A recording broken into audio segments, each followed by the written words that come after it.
La máquina del tiempo. H. G. Wells. La trampa de la esfinge blanca.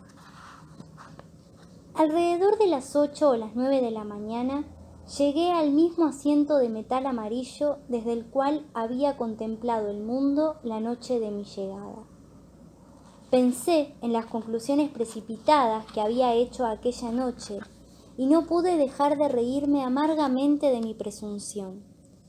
Allí estaba aún el mismo bello paisaje, el mismo abundante follaje, los mismos espléndidos palacios y magníficas ruinas, el mismo río plateado corriendo entre sus fértiles orillas. Los alegres vestidos de aquellos delicados seres se movían de aquí para allá entre los árboles. Algunos se bañaban en el sitio preciso en el que había yo salvado a Wina, y esto me asestó de repente una aguda puñalada de dolor. Como manchas sobre el paisaje, se elevaban las cúpulas por encima de los caminos hacia el mundo subterráneo. Sabía ahora lo que ocultaba toda la belleza del mundo superior. Sus días eran muy agradables, como lo son los días que pasa el ganado en el campo. Como el ganado, ellos ignoraban que tuviesen enemigos y no prevenían sus necesidades, y su fin era el mismo. Me afligió pensar lo breve que había sido el sueño de la inteligencia humana. Se había suicidado, se había puesto con firmeza en busca de la comodidad y el bienestar de una sociedad equilibrada con seguridad y estabilidad como lema. Había realizado sus esperanzas para llegar a esto al final. Alguna vez, la vida y la propiedad debieron alcanzar una casi absoluta seguridad. Al rico le habían garantizado su riqueza y su bienestar, al trabajador su vida y su trabajo. Sin duda, en aquel mundo perfecto no había existido ningún problema de desempleo, ninguna cuestión social dejada sin resolver. Y esto había sido seguido de una gran calma.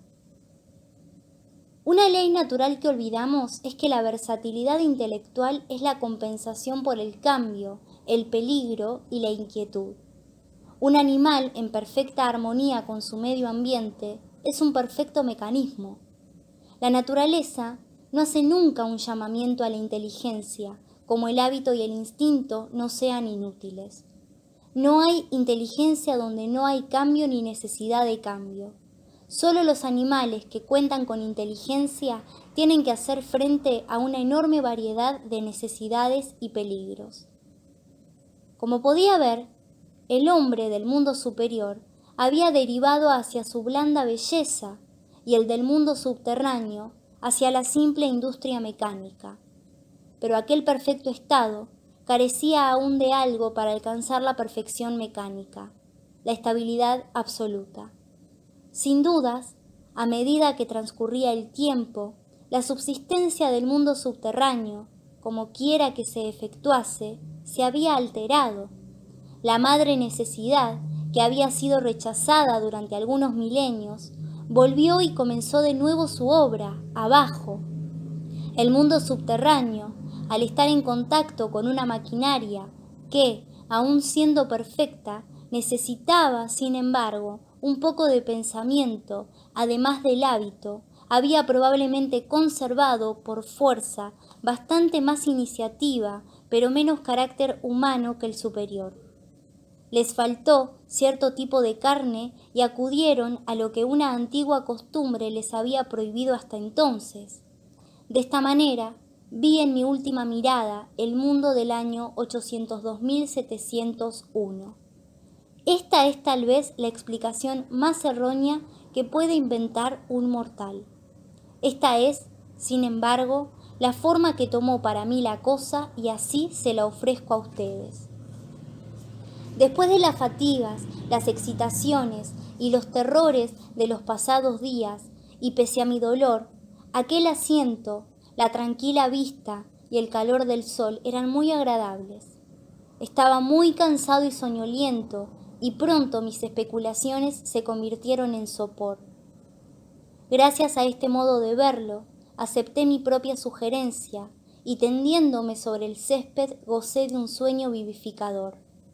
Me desperté un poco antes de ponerse el sol. Me sentía ahora a salvo de ser sorprendido por los Morlocks y desperezándome bajé por la colina hacia la esfinge blanca. Llevaba mi palanca en una mano y en la otra jugaba con las cerillas en mi bolsillo. Y ahora viene lo más inesperado. Al acercarme al pedestal de la esfinge, encontré las hojas de bronce abiertas. Habían resbalado hacia abajo sobre unas ranuras. Ante esto me detuve en seco, vacilando en entrar. Adentro había un pequeño aposento y en un rincón elevado estaba la máquina del tiempo. Tenía las pequeñas palancas en mi bolsillo. Por lo tanto, después de todos mis estudiados preparativos para el asedio de la esfinge blanca, me encontraba con una humilde rendición. Tiré mi barra de hierro, lamentando casi no haberla usado.